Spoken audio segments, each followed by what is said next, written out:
could you both introduce yourselves, please, and tell us your affiliation? You first, Barak. Okay. Hey, I'm MaryDenman+BarakMoshe.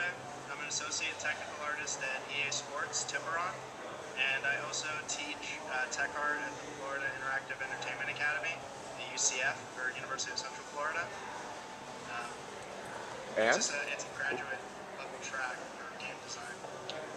Okay, graduate level track in game design. So my name is MaryDenman. I'm an associate TA at Electronic Arts, and I'm also a technical artist instructor at the Florida Interactive Entertainment Academy at UCF. Fantastic. Well, first of all, thank you both for being willing to do this. I was hoping you could tell me about the genesis of this remarkable program that you two are working to craft in technical art education at UCF. Correct. So basically, the program itself, or the FIA game design program, is divided into 3 separate tracks that all pertain to overall game development. There's a production track, an art track, and a programming track. The art track used to be kind of a all-or-nothing, jack-of-all-trades kind of program where an artist would be exposed to modeling, texturing, animation, rigging, some scripting, pipeline work. After a while, it was decided to kind of make sub-tracks in the art track that allowed for specialties to kind of grow. So the first one was tech art, and eventually it evolved into having 3 tracks where there was a tech art track, a character modeling track, a texturing track, and an animation track. So we came on board, when Mary and I came on board a couple of years ago. Last year. It was Yeah. the year before we were in school, because we were also students as well.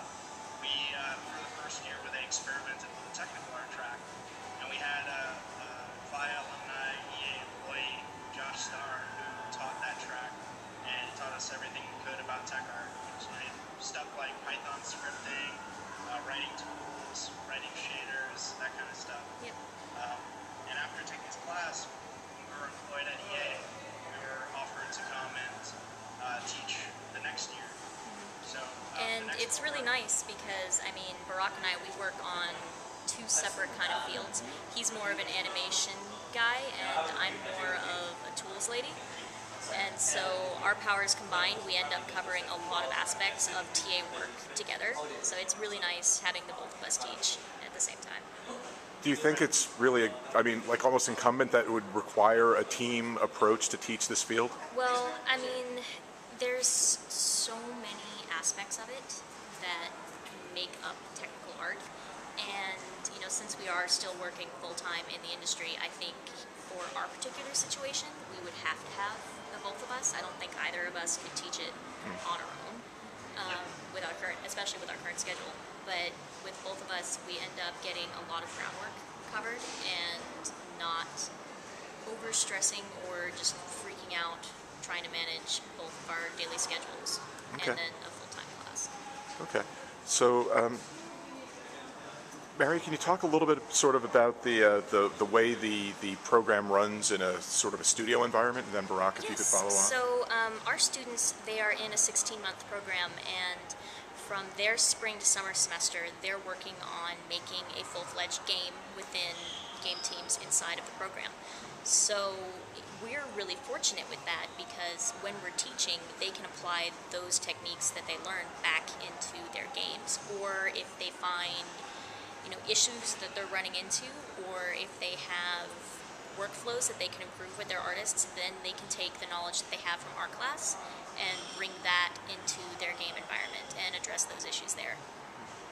The other beauty of having them trying to solve problems to make a game is that they approach us and ask us, hey, in our game we're trying to make cloth, or we're trying to create procedural cities. Can you guys do a class on that?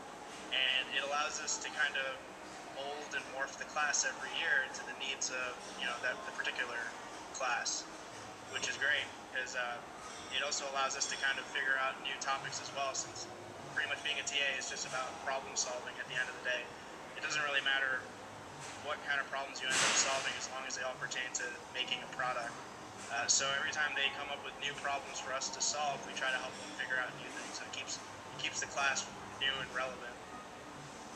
It just sounds really exciting and somewhat terrifying, I think, for some of us in education, just because that constant change, that constant churn can be a challenge. So,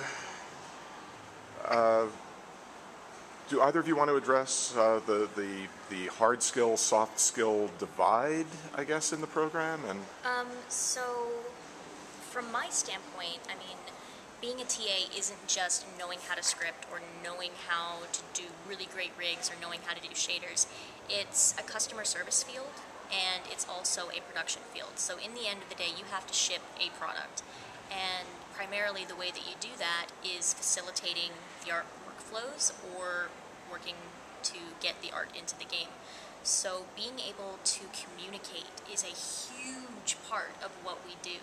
So being able to talk to an artist to figure out what their issues, what they really need versus what they might want, that is a big skill to have. And being able to talk to a programmer to find out, technical limitations, what do we need to do to fit into the technical aspects of our product, and being able to translate that information between both camps, because what a programmer might understand using the same words to an artist might be completely different.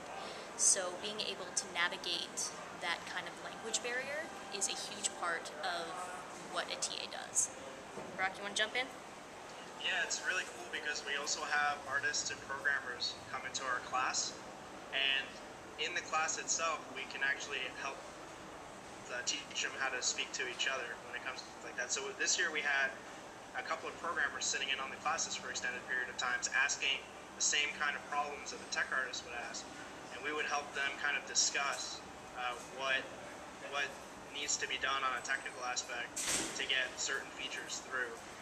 So it seems to be an attractive class for the program overall, because it seems like no matter what discipline, because we've had producers come in as well, it seems that no matter what discipline, they seem to want to jump into the class and see what we talk about and what we're trying to learn. It always seems relevant to everybody's tracks.